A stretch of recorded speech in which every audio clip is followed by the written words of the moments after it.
Hi everyone, it's Maan, back at again with another tutorial vlog. Bibigyan ko kayo ng tips and tricks para magsulat ng essay sa madali at mabilis na paraan. Kung matatandaan nyo, nag-post na ako ng vlog regarding this topic years ago pa, and hanggang ngayon, nadadagdagan yung views niya. Naisip ko na parang maggawa ng konting recap about those tips para mas ma-elaborate ko siya ngayon. So, without further ado, let's get started. Ang number one tip is, unahin nating gawin ang body ng essay. So, diba, commonly kasi, ang essay ay binubuo ng tatlong part. Introduction, body, and conclusion. So, majority sa atin, kahit naman ako, before, ang inuuna ko talaga is introduction. Kasi nga, introduction, diba? So, parang, kung in a normal way, ang unahin mo talagang gawin is introduction, sunod body, sunod conclusion, kasi yun yung parts niya eh, ba? Diba? So, dito sa tip number 1 natin, ang uunahin natin gawin daw ay body. Meron tayo ditong tinatawag na 3-point rule. Ito yung tatlong bagay or 3 things na gusto mong i-highlight or palitawin sa topic mo. For example, ang topic natin is social media. So, pwedeng yung gawin nating 3-point rule sa social media is importance of social media nowadays, disadvantage of social media, time management in using social media. So, kahit disadvantage po yan, kahit negative yan, basta kaya mo siyang lagyan ng supporting details, supporting sentences, okay yun. So, it doesn't matter.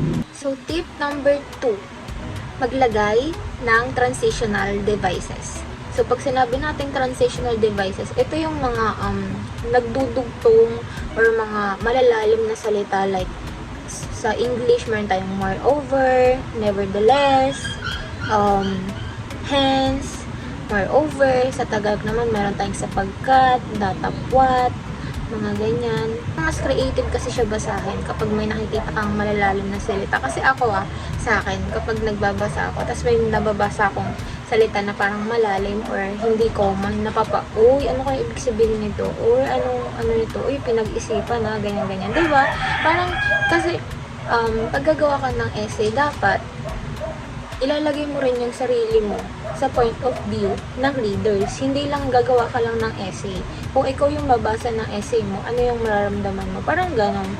Tip number 3, mag-isip ng magandang intro at conclusion. So, since ang introduction ay nasa unahan ng essay natin, pagkabasa pa lang ng introduction ng unang sentence, pangalawang sentence ng reader, humaling na siya agad sa essay mo. Hindi yung pagkabasa niya pa lang ng introduction, tinatamad na siya. Ganun. Kasi may mga ganong essay, may mga ganon talagang circumstances na pag nakita mo introduction pa lang, ay ayoko nang basahin to, ang boring. Ay ayoko na tong ituloy, ayoko na tong idiretso kasi wala namang context yung introduction na. Dapat sa introduction pa lang, may click na agad sa viewers, sa readers. For example, mag-start kayo ng introduction nyo sa why is social media so important nowadays. Pwedeng yun yung introduction natin. Pwedeng yun yung unang sentences natin. Tapos dugtungan nyo na ng iba pang supporting details. Diba parang kailangan lang maging catchy siya. Dapat mapapaisip yung readers nyo. Conclusion naman, I suggest din na maglagay kayo ng parang question or motto, saying, kasabihan ng ganyan. Kung ako yung gagawa ng essay at yun yung gagawin kong topic yung social media, pwede kong gawing conclusion na social media is useful if we use it in a proper way. Diba? Pwede siyang gawing conclusion. Kasi sa 3-point rule ko, meron akong advantage, importance, at saka time management. So, alam mo yun yung parang kasabihan siya. Okay, so tip number 4 is hatiin sa paragraphs ang essay.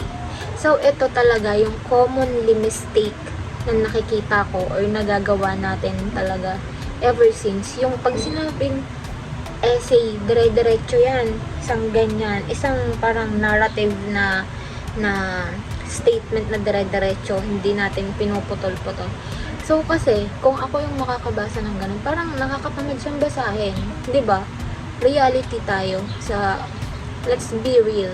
'Di ba pag ganun nakita mong dire-diretso siya, Ang haba naman ito, parang ganyan. Tatama rin kang basahin, kung hindi ka talaga mahilig magbasa ng essay. So, kaya meron tayong tip, which is yung paghiwa-hiwalayin or i-paragraph natin siya ng hiwa-hiwalay is para ma-highlight natin yung mga gusto nating palitawin na context sa essay natin. So, pwedeng yung 3-point rule, pag hiwa-hiwalayin natin yan. So, hindi man pwede kasing buong body tsaka introduction isang ganyan, isang straight, 'di ba? So, hindi ko alam kung paano ko siya ma-explain sa inyo ng maayos. Pero, gawin natin example is yung 3-point rule natin tsaka yung body and conclusion. So, meron tayong introduction which is 1 paragraph. Meron tayong body na 3, which is yung 3-point rule natin, 1 paragraph, 1 paragraph, 1 paragraph, and yung conclusion natin. So, pag hiwa-hiwalayin nyo yan, hindi pwedeng magkadikit tong 3. Hindi pwedeng magkadikit tong 2. Hindi pwedeng magkadikit tong 2. Kailangan hiwa-hiwalay yan. Kasi, dito sa 3-point rule natin, iba-iba yung topic na gusto mong ma-highlight yan eh. Iba rin yung topic mo sa introduction. I mean, iba yung context mo dito. Iba rin yung context mo dito. Diba? So, hindi siya lilitaw ng maayos sa readers mo if magkakasama yan. Kung sa isang paragraph is meron tayong 3 to 5 sentences. So, parang pag mas marami siya sa 3 to 5 sentences, medyo hindi na siya balance or medyo nakakatamad na siyang basahin. Medyo madami na siya. Pero if nire-required naman kayo na damihan yung sentences, each paragraph, I suggest na i-filtered out nyo talaga yung pinaka-importante lang or yung hindi, wag kayong maglagay ng out of context na sentence para lang masabi na dumami yung paragraph nyo. So ako kasi, mostly talaga, nag-stick ako sa 3 to 5 sentences lang. Para, yun, maano ko lang siya. Para detailed lang yung masasabi ko, hindi ako makakapaglagay ng nonsense or out of context na sentence sa paragraph ko. So, ang tip number 5 natin is i-proofread ang essay at mag-isip ng maganda or catchy na title. Ibig sabihin ng proofread, bakit ba natin siya kailangan gawin? Para maiwasan natin yung grammatically errors, mga tamang paggamit ng punctuations, wrong spelling, or yung mga out of context details na nalalagay natin sa sentences natin kapag nagmamadali tayong gumawa ng essay. So, di ba kalimitan talaga ganun, yung parang pag gawa-gawang essay lang, tamad-tamad na essay lang, kahit hindi naman related or kahit parang hindi siya ganun ka-sense dun sa topic mo is ilalagay mo. Sobrang halaga talaga ng proofread kasi dun parang yun yung pinaka-gate pass mo eh, para masabi mong good to go na yung essay mo. So, kahit na alam mo yung gagawin mo, minsan hindi mo maiiwasan na magkamali. So, it's very very important na i-double check mo talaga siya. Basahin mo ng mga 2 to 3 times. Then, pag okay na, then okay na. Wala kang problema kasi kampante ka eh, na na-check mo siya. Walang mali sa grammar, walang mali sa spelling, walang mali sa punctuations. So, good to go na, okay na. Ayun lang, I hope nakatulong tong video na to sa inyo. So, ayun lang, bye-bye. Thank you for watching.